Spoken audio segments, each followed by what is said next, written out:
तो जय श्री कृष्णा, जय श्री राम, जय श्री राधे राधे, जय श्री महाकाल। इस प्रवचन में आपको श्रवण कराएंगे भक्तिहीन पुरुषों की गति और भगवान की पूजा विधि का वर्णन। राजा निमि ने पूछा, योगीश्वरों, आप लोग तो श्रेष्ठ आत्मज्ञानी और भगवान के परम भक्त हैं। कृपा करके यह बतलाइए कि जिनकी कामनाएं शांत नहीं हुई हैं, लौकिक पारलौकिक भोगों की लालसा मिटी नहीं है और मन एवं इंद्रियां भी बस में नहीं है, तथा जो प्राय भगवान का भजन भी नहीं करते, ऐसे लोगों की क्या गति होती है। अब 8वें योगेश्वर चमस जी ने कहा, राजन, विराट पुरुष के मुख से सत्व प्रधान ब्राह्मण, भुजाओं से सत्व रज प्रधान क्षत्रिय, जांघों से रज तम प्रधान वैश्य और चरणों से तमा प्रधान शूद्र की उत्पत्ति हुई है। उन्हीं की जांघों से गृहस्थाश्रम, हृदय से ब्रह्मचर्य, वक्षस्थल से वानप्रस्थ और मस्तिष्क से संन्यास से 4 आश्रम प्रकट हुए हैं। इन चारों वर्णों और आश्रमों के जन्मदाता स्वयं भगवान ही हैं। वही इनके स्वामी, नियंता और आत्मा भी हैं। इसलिए इन वर्णों और आश्रमों में रहने वाला जो मनुष्य भगवान का भजन नहीं करता बल्कि उल्टा उनका अनादर करता है, वह अपने स्थान, वर्ण, आश्रम एवं मनुष्य योनि से च्युत हो जाता है। उसका अधापतन हो जाता है। बहुत सी स्त्रियां और शूद्र आदि भगवान की कथा और उनके नाम कीर्तन आदि से कुछ दूर पड़ गए हैं। वे आप जैसे भगवत भक्तों की दया के पात्र हैं। आप लोग उन्हें कथा कीर्तन की सुविधा देकर उनका उद्धार करें। ब्राह्मण, क्षत्रिय और वैश्य जन्म से वेदाध्ययन से तथा यज्ञोपवीत आदि संस्कारों से भगवान के चरणों के निकट तक पहुंच चुके हैं, फिर भी वे वेदों का असली तात्पर्य न समझकर अर्थवाद में लगकर मोहित हो जाते हैं। उन्हें कर्म का रहस्य मालूम नहीं है। मूर्ख होने पर भी वे अपने को पंडित मानते हैं और अभिमान में अकड़े रहते हैं। वे मीठी मीठी बातों में भूल जाते हैं और केवल वस्तु शून्य शब्द माधुरी के मोह में पड़कर चटकीली भड़कीली बातें कहा करते हैं।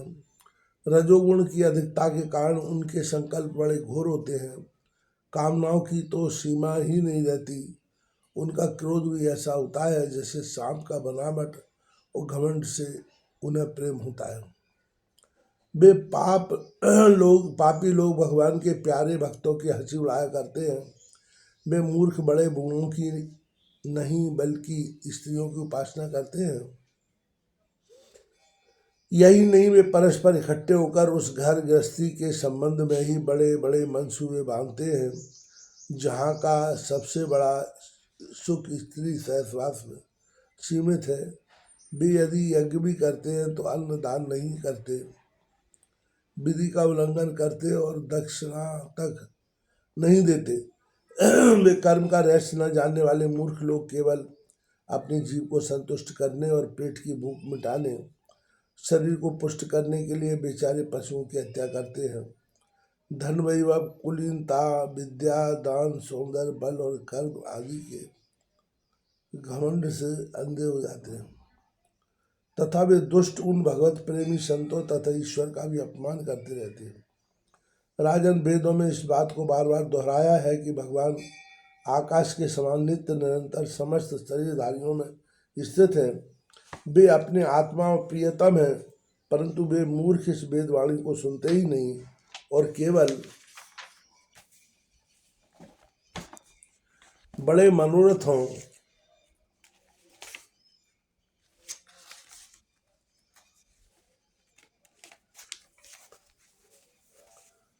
की बात आपस में कहते सुनते रहते हैं। वेद विधि के रूप में ऐसे ही कर्मों के करने की आज्ञा देता है जिनमें मनुष्य की स्वाभाविक प्रवृत्ति नहीं होती। संसार में देखा जाता है कि मैथुन, मांस और मध्य की ओर प्राणी की स्वाभाविक प्रवृत्ति हो जाती है, तब उसे उसमें प्रवृत्त करने के लिए विधान तो हो ही नहीं सकता। ऐसी स्थिति में विवाह यज्ञ और स्वत्रामणि यज्ञ के द्वारा ही जो उनके सेवन की व्यवस्था की गई है, उसका अर्थ है लोगों की उच्छृंखल प्रवृत्ति का नियंत्रण, उनका मर्यादा में स्थापन। वास्तव में उनकी ओर से लोगों को हटाना ही श्रुति को अभिष्ट है। धन का एकमात्र फल है धर्म, क्योंकि धर्म से ही परम तत्व का ज्ञान और उसकी निष्ठा अपरोक्ष अनुभूति सिद्ध होती है, और निष्ठा में ही परम शांति है।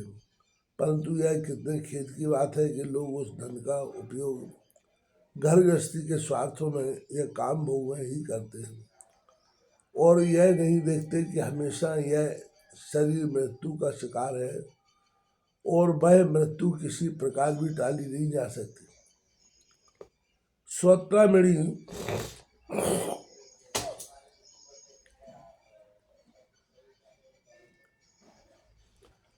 स्वत्रमणि यज्ञ में भी सुरा को सूंघने का ही विधान है, पीने का नहीं। यज्ञ में पशु का आलभन स्पर्श मात्र ही विहित है, हिंसा नहीं। इसी प्रकार अपनी धर्मपत्नी के साथ मैथुन की आज्ञा भी विषय भोग के लिए नहीं, धार्मिक परंपरा की रक्षा के निमित्त संतान उत्पन्न करने के लिए ही दी गई है। परंतु जो लोग अर्थवाद के वचनों में फंसे हैं, विषयी हैं, वे अपने इस विशुद्ध धर्म को जानते ही नहीं। जो इस विशुद्ध धर्म को नहीं जानते वे घमंडी वास्तव में दुष्ट है, परंतु समझते हैं अपने को श्रेष्ठ। वे धोखे में पड़े हुए लोग पशुओं की हिंसा करते हैं, और मरने के बाद वे पशु ही उन मरने वालों को खाते हैं। यह शरीर मृतक शरीर है, इसके संबंधी भी इसके साथ ही छूट जाते हैं। जो लोग इस शरीर से तो प्रेम की गांठ बांध लेते हैं, और दूसरे शरीरों में रहने वाले अपने ही आत्मा एवं सर्वशक्तिमान भगवान से द्वेष करते हैं, उन मूर्खों का आधा पतन निश्चित है। जिन लोगों ने मन आत्मज्ञान संपादन करके केवल मोह आदि नहीं प्राप्त किया है, और जो पूरे पूरे मूड भी नहीं है, वे अधूरे ना इधर के हैं और ना उधर के। वे अर्थ धर्म काम इन तीनों पुरुषार्थों में फंसे रहते हैं, और एक क्षण के लिए भी उन्हें शांति नहीं मिलती। वे अपने हाथों अपने पैरों में कुल्हाड़ी मार रहे हैं। ऐसे ही लोगों को आत्मघाती कहते हैं। अज्ञान को ही ज्ञान मानने वाले इन आत्मघातियों को कभी शांति नहीं मिलती। इनके कर्मों की परंपरा कभी शांत नहीं होती। काल भगवान सदा सर्वदा इनके मनोरथों पर पानी फेरते रहते हैं। इनके हृदय को जलन विषाद कभी मिटने का नाम ही नहीं लेता। राजन, जो लोग अंतर्यामी भगवान श्री कृष्ण से विमुख हैं, वे अत्यंत परिश्रम करके ग्रह पुत्र मित्र और धन संपत्ति इकट्ठी करते हैं, परंतु उन्हें अंत में सब कुछ छोड़ देना पड़ता है, और न चाहने पर भी भगवान शंकर घोर नरक में जाना पड़ता है। भगवान का भजन न करने वाले विषयी पुरुषों की यही गति होती है। राजा निमि ने पूछा, योगीश्वरों, आप लोग कृपा करके यह बतलाइए कि भगवान किस समय किस रंग का कौन सा आकार स्वीकार करते हैं, और मनुष्य किन नामों और विधियों से उनकी उपासना करते हैं।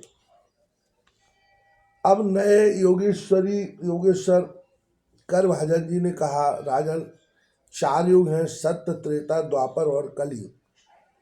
इन युगों में भगवान के अनेकों रंग नाम और आकृतियां होती हैं, तथा विभिन्न विधियों से उनकी पूजा की जाती है।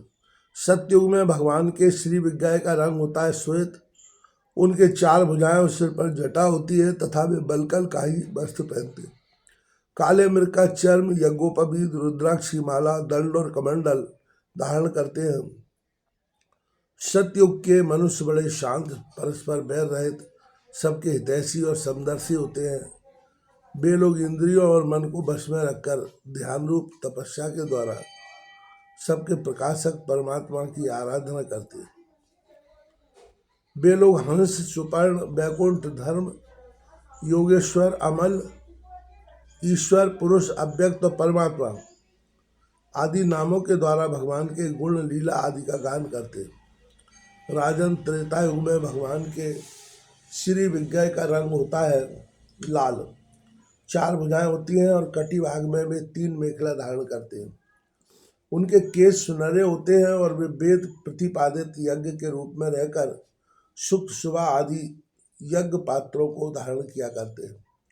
उस युग के मनुष्य अपने धर्म में बड़ी निष्ठा रखने वाले और वेदों के अध्ययन अध्यापन में बड़े प्रवीण होते हैं।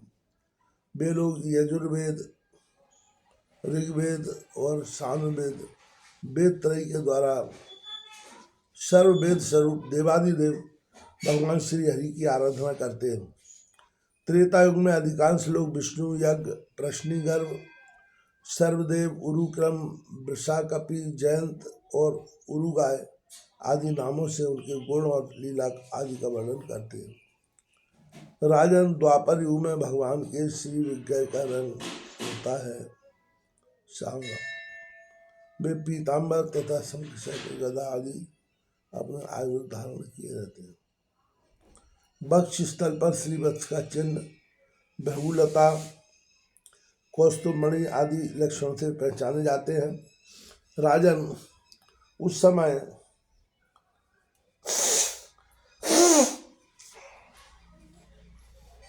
जिज्ञासु मनुष्य महाराजाओं के चिन्ह, छत्र, चबर आदि से युक्त परम पुरुष भगवान की वैदिक और तांत्रिक विधि से आराधना करते हैं।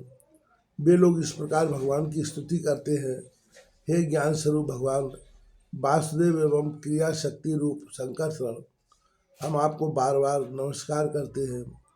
भगवान प्रद्युम्न और अनिरुद्ध के रूप में हम आपको नमस्कार करते हैं। ऋषि, नारायण, महात्मा, नर, विश्वेश्वर, विश्वरूप और सर्वभूतात्मा भगवान को नमस्कार करते हैं। राजन, द्वापर युग में इस प्रकार लोग जगदीश्वर भगवान की स्तुति करते हैं। अब कलयुग में अनेक तंत्रों के विधि विधान से भगवान की जैसी पूजा की जाती है उसका वर्णन सुनो। कलयुग में भगवान का श्री विग्रह होता है कृष्णवर्ण, काले रंग का। जैसे नीलमणि में उज्ज्वल कांति धारा निकलती रहती है, वैसे ही उनके अंग की छटा भी उज्ज्वल होती है। वे हृदय आदि अंग, कौस्तुभ आदि उपांग, सुदर्शन आदि अस्त्र और सुनंद प्रवृत्ति पार्षदों से संयुक्त रहते हैं। कलयुग में श्रेष्ठ बुद्धि संपन्न, जिनमें नाम, रूप, गुण और लीला आदि के कीर्तन की प्रधानता रहती है, वे लोग भगवान की स्तुति इस प्रकार करते हैं। प्रभु, आप शरणागत रक्षक हैं। आपके चरणारविंद सदा मर्यादा ध्यान करने योग्य, माया मोह के कारण होने वाली सांसारिक पराजयों का अंत कर देने तथा भक्तों की समस्त अभिष्ट वस्तुओं का दान करने वाले वेणु पुरुष है। वे तीर्थों को भी तीर्थ बनाने वाले स्वयं परम प्रकाश तीर्थ स्वरूप है। शिव, ब्रह्मा आदि बड़े बड़े देवता उन्हें नमस्कार करते हैं और चाहे जो कोई उनकी शरण में आ जाए उसे स्वीकार कर लेते हैं। सेवकों की समस्त आरती और विपत्ति के नाशक तथा संसार सागर से पार जाने के लिए जहाज है। महापुरुष, मैं आपके उन्हीं चरणारविंदों की वंदना करता हूँ। भगवान, आपके चरण कमलों की महिमा कौन कहे। राम अवतार में अपने पिता दशरथ जी के वचनों से देवताओं के लिए भी वांछनीय और दुस्त्यज राजलक्ष्मी को छोड़कर आपके चरण कमल वन वन भूमि में फिरे।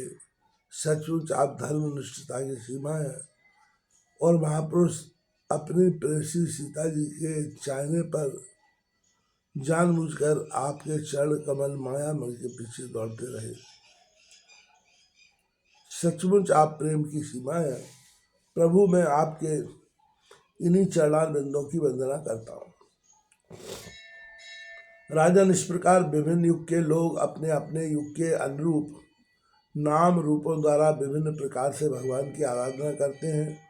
इसमें संदेह नहीं कि धर्म, अर्थ, काम, मोक्ष सभी पुरुषार्थ के एकमात्र स्वामी भगवान श्री हरि ही हैं। कलयुग में केवल संकीर्तनों से ही सारे स्वार्थ और परमार्थ बन जाते हैं। इसलिए इस गुण का गुण जानने योग्य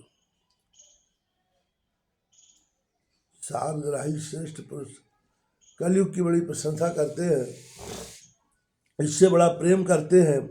देहाभिमानी जीव संसार चक्र में अनादिकाल से भटक रहे हैं। इनके लिए भगवान की लीला गुणों नाम के कीर्तन से बढ़कर और कोई परम लाभ नहीं है, क्योंकि इससे संसार में भटकना मिट जाता है और परम शांति का अनुभव होता है। राजन, सत्य युग, त्रेता और द्वापर की प्रजा कहती है कि हमारा जन्म कलयुग में हो, क्योंकि कलयुग में कहीं कहीं भगवान नारायण के शरणागत, उन्हीं के आश्रय में रहने वाले बहुत से भक्त उत्पन्न होते हैं।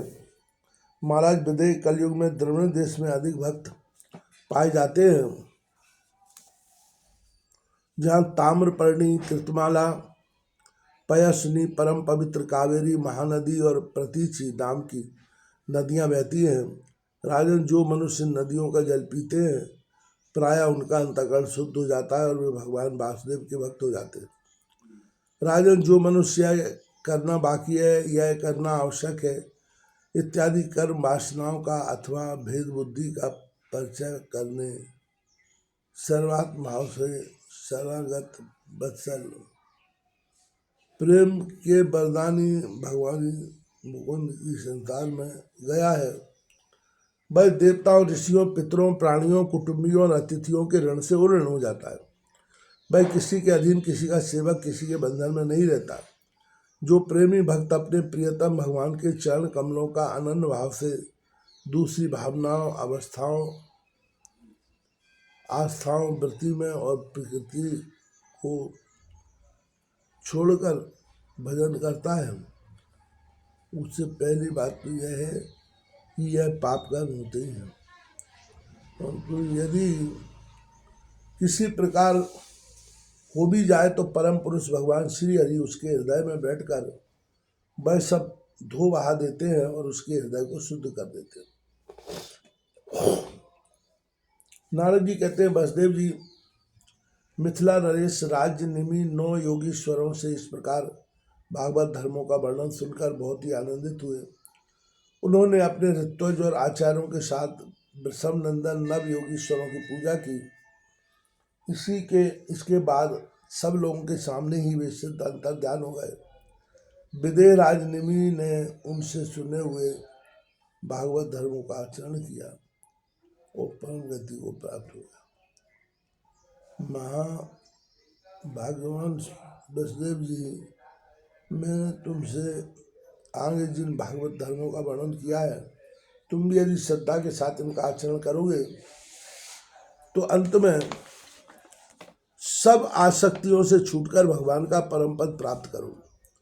वसुदेव जी, तुम्हारे और देवकी के यश से तो सारा जगत भरपूर हो रहा है, क्योंकि सर्वशक्तिमान भगवान श्री कृष्ण तुम्हारे पुत्र के रूप में अवतीर्ण हुए। तुम लोगों ने भगवान के दर्शन, आलिंगन तथा बातचीत करोगे एवं उन्हें सुलाने, बैठने और खिलाने आदि के द्वारा इससे मैं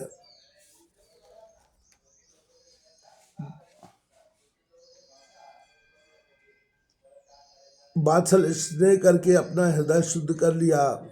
तुम परम पवित्र हो गए। वसुदेव जी, शिशुपाल, पौंड्रक और सालवादी राजाओं ने तो बैर भाव से भगवान श्री कृष्ण की चाल ढाल, लीला विलास, चितवन, बोलन आदि का स्मरण किया था। वह भी नियमानुसार नहीं सोते, बैठते, चलते फिरते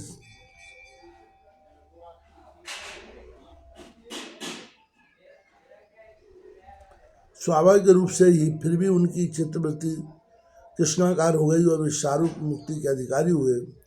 फिर जो लोग प्रेम भाव और अनुराग से श्री कृष्ण का चिंतन करते हैं, उन्हें श्री कृष्ण की प्राप्ति होने में कोई संदेह है क्या?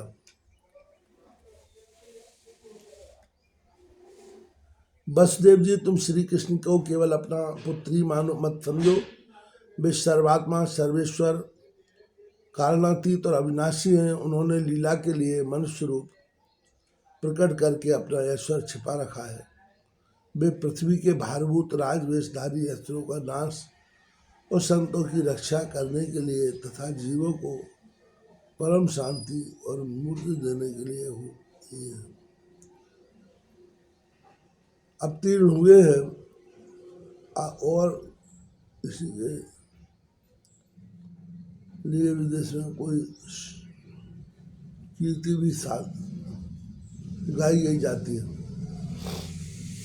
सुखदेव जी कहते हैं, प्रिय परीक्षित, नारद जी के मुख से यह सब परम भागवत वसुदेव जी और परम भागवती देवी देवकी जी को बड़ा ही विस्मय हुआ। उनमें से कुछ माया मोह अफसोस था, उसे उन्होंने तत्क्षण छोड़ दिया। राजन, यह इतिहास परम पवित्र है। जो एकाग्र चित्त से धारण करता है वह अपना सारा शोक मोह दूर करके ब्रह्म पद को प्राप्त होता है।